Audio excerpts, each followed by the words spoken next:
Welcome to our channel. Welcome to another one of our videos. Today we're going to cover SOFI. And if you wait until the end of the video, then you'll also see all our option trades and our current stock position. So let's get busy. Here's our current SOFI position. We own 1,000 shares. So far this month in February, we achieved $6,082. And of that number, $1,530 of closed positions. SoFi Technology closed at $11.39 on Friday. It drops a little bit over 6% due to the fact the NASDAQ and the Russell and the rest of the indices all fell. Our volume is about average and we're still below $10 billion. On February 11th, Bank of America Securities stated SoFi is a buy. The analyst price targets are the low is 16, the high is 25, and we're currently below the low. The first item we're going to cover is the unusual activity that I saw happening for this next week for February 25th. Remember, earnings not until 1st of March, but someone came in and bought up over 15,000 options against the $12 strike price. So they're betting on this thing to go over $12.50 or so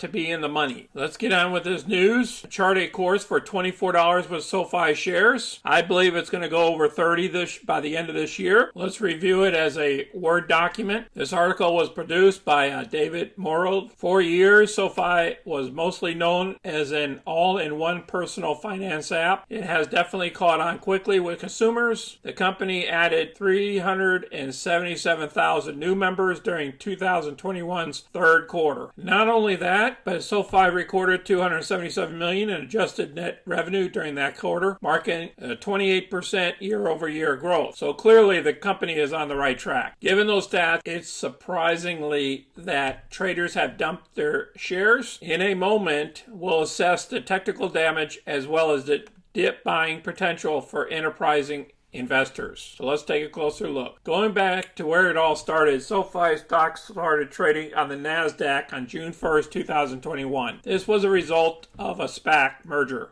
with a blank check company. Prior to that day, the stock traded as IPO stock. Even before the ticker symbol changed, the stock had already established a resistance level of $24 in February 2021 and a support level of $14 in May of that year. Then SoFi hit 24 again in June and then 14 in August, followed by 24 in November. Predictably, the stock came right back to 14 in December. So how long will it take for the share price to return to 24 again? It's difficult to tell, so don't try to time it. Just start accumulating at a low price if you like the company, which we like the company. Now it's a bona fide bank. They're talking about us picking up the bank, also known as SoFi Bank, a golden opportunity. How much will the bank charter benefit SoFi's dollar-wise? The analysts already answered that question. We estimate the benefit could potentially be $200 to $300 million of incremental adjusted EBITDA, mainly due to lower funding costs, to borrow their money through these wholesalers. Now they don't have to do it, they can borrow from themselves. In other words, becoming a real deal national bank will enhance SoFi's credibility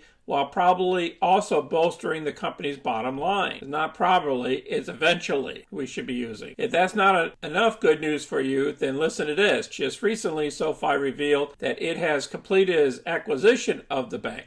So then they go through all this. Without a doubt, the Bancorp's customers should notice a difference, and that's not a bad thing at all. There's a lot of things what you can do with a bank, folks, and to generate income. And SoFi is going to be able to tap into all that. In light of the recent acquiring a bank charter and a buyout, it's hardly to justify SoFi's stock's low price. Yes, investors don't have to worry about justifications as long as the stock is trading near its established support level. Traders can take a position in SoFi with confidence. Still, patience will be required as the stock won't likely get to $24 today or tomorrow. In the meantime, however, a small stake could grow exponentially as Wall Street finally comes to appreciate SoFi's arrival as a legitimate financial entity. Still, patience will be required as the stock won't likely get to $24 today or tomorrow. But once Wall Street identifies SoFi as a bank as well, we should get a higher multiple. Let's move on to our open option positions. For this week, we only have one called Affirm. That expires this week. The next options coming up is NCLH, Travel Cruise Line. We have two separate option positions